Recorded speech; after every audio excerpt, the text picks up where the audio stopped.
by Bandai and released for the Game Boy in 1994, Mighty Morphin Power Rangers is a wonderful little action gem that delivers pulse-pounding 8-bit gameplay. And yes, I know, the angry video game nerd already reviewed this game several years ago, but he did not have much to say about this particular title. And besides, just as with Simon's Quest, if you jumped on that hate train, then you're missing out on an amazing experience. So, let's pop this fucker in, and I'll show you what I'm talking about. When you boot up the game, you have a choice between any of the original 5 Rangers. My favorite was always Zack. You start in the streets of Angel Grove with a bunch of putty patrollers swarming you. You press B to attack and A to jump. You can punch, kick, and use your Ranger's signature weapons, though they act as this game's screen nuke, and using them gives you a huge advantage, so wielding them slowly drains your health. That's smart.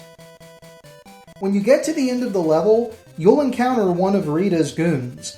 All of the Rangers' Dinozords will come together so that you can control the Megazord for this fight. The first couple of levels are pretty straightforward, but beginning on stage 3, they start throwing platforming into the mix. And this is another area where the game shines, the level design. There isn't a single part of the game that was incompetently made. There were sections that were tough, sure, but it's not the game's fault that I couldn't memorize the patterns. That's how it was during this time period. If you were having difficulty, then the solution was to get good. Speaking of which, Mighty Morphin Power Rangers has a unique style of difficulty.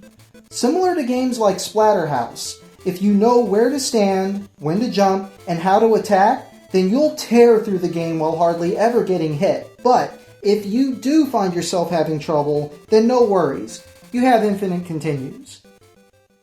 So, perfect difficulty, great level design, intuitive gameplay. For a Game Boy game anyway. But, does that mean that this game is perfect? Not exactly.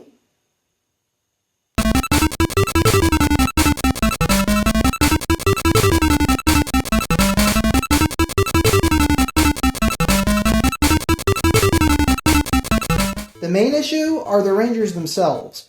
The portraits of each character look good, but during gameplay, they all look the same. Buff, masculine, red.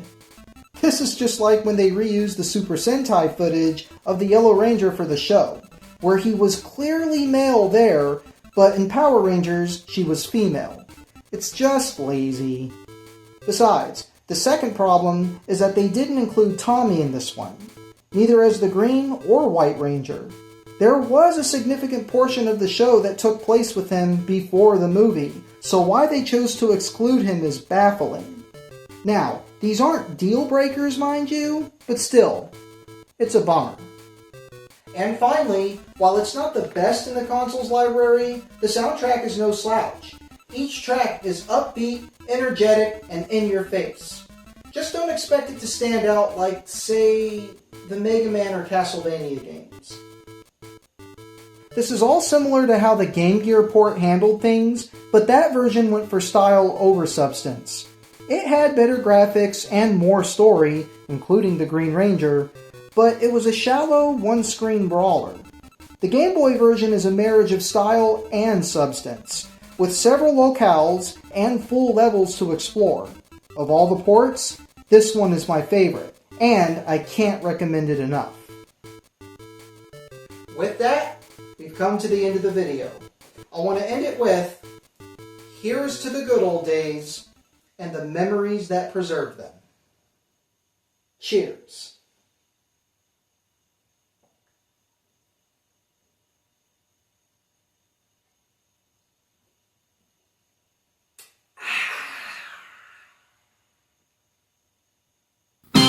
It's Megazord.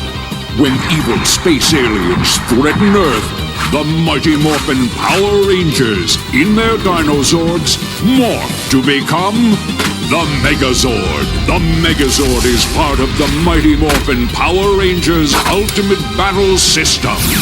Hey, I thought you were driving. Me? I thought you were.